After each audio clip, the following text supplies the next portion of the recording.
अस्सलाम वालेकुम। Pakistan defence analysis में खुशामदीद। पाकिस्तान के ML1 प्रोजेक्ट जो कि CPAC का सबसे बड़ा प्रोजेक्ट एस्टिमेटेड है, उसके बारे में न्यूज़ सामने आ रही थी कि उसमें कुछ डिलेज़ आ रहे हैं।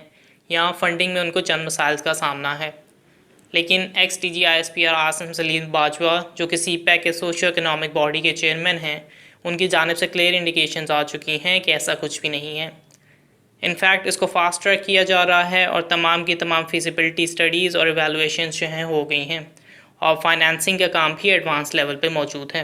जैसा मैंने बताया कि CPAC का सबसे बड़ा प्रोजेक्ट है और उस पर अहमियत कितनी ज़्यादा इम्पॉर्टेंट है, ना सिर्फ जॉब अपॉर्चुनिटीज़ के लिहाज से बल्कि बेहतर स्ट्रक्चर्ड और फास्टर ट्रेन्स जो हैं मज़ीद मुख्तलिफ़ किस्म के इंटर कंट्री बिजनेस को फ़रोग देंगी, जिससे हमारी इकनॉमी का फ़ायदा है।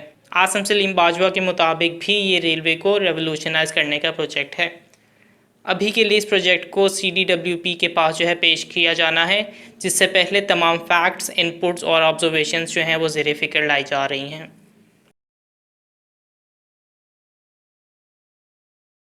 कुछ हम इंडिया के अपडेट्स के बारे में बात कर लेते हैं। इस आलमी वबा की सूरत हाल को मद्देनज़र रखते हुए इंडिया, जैसे कि आप जानते हैं कि वो वाहिद जगह है जहाँ पे इस ग्लोबल लॉकडाउन में एक दूसरे को मज़हब की बुनियाद पे फ़ौक़ियत दी जा रही है, लेकिन जो कि नरेंद्र मोदी का माजी जो है ख़ुद इस तरह का है, तो इसमें हैरानगी नहीं होनी चाहिए। हालात शायद इतने ख़राब हैं कि US की जानिब से उनको इसकी वार्निंग्स दी जा रही हैं। UAE, जहाँ नरेंद्र मोदी को वहाँ के सबसे बड़ा अवार्ड दिया गया था, वहाँ से भी उनको वार्निंग्स दी जा रही हैं। और ऐसे हालात में जहां वर्ल्ड लीडर्स जो हैं इफ़ेक्टिव स्ट्रैटेजीज़ का सोच रहे हैं इस आलमी वबा के मुकाबले के लिए, वहां इन वार्निंग्स की वजह से नरेंद्र मोदी आपस में भाईचारा रखने जैसी ट्वीट्स कर रहे हैं, जो कि उन्हें एक्सटर्नल प्रेशर की वजह से करनी पड़ रही हैं। खैर, इस आलमी वबा की वजह से एक और मसला सामने आ रहा है और वो है रफ़ाल की डिलीवरी का। रफ़ाल की डिलीवरी चूँकि डसॉल्ट की कंपनी से मुंसलिक है और डसॉल्ट की कंपनी, जैसा कि आप जानते होंगे, उन्होंने अपनी प्रोडक्शन लाइन जो है वो टेम्परेरी तौर पर शट डाउन कर दी है। आप जानते हैं कि 36 रफ़ाल का ऑर्डर जो है इंडिया की जानिब से दिया गया था, जिनमें से 4 रफ़ाल जो हैं तैयार किए जा चुके हैं और उनको स्पॉट भी किया जा चुका है, लेकिन अभी वो फ्रांस में ही मौजूद है और उनमें भी शायद इंडिया को मज़ीद डिले का सामना करना पड़े।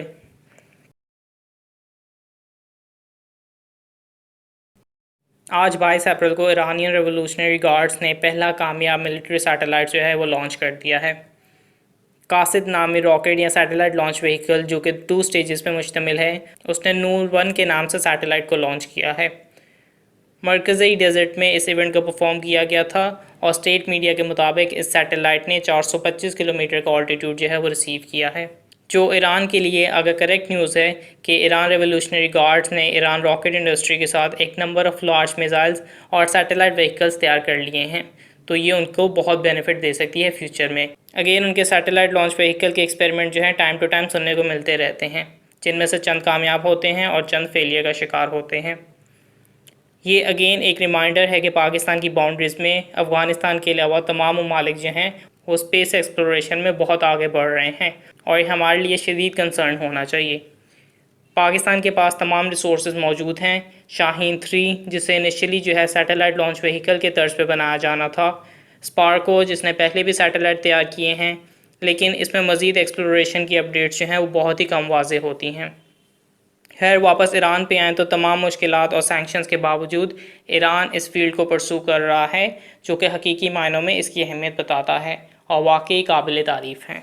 लाइक, सब्सक्राइब, और अगर आपकी कोई फीडबैक है तो उसे कमेंट बॉक्स में डालिए। तब तक के लिए पीस आउट। पाकिस्तान जिंदाबाद।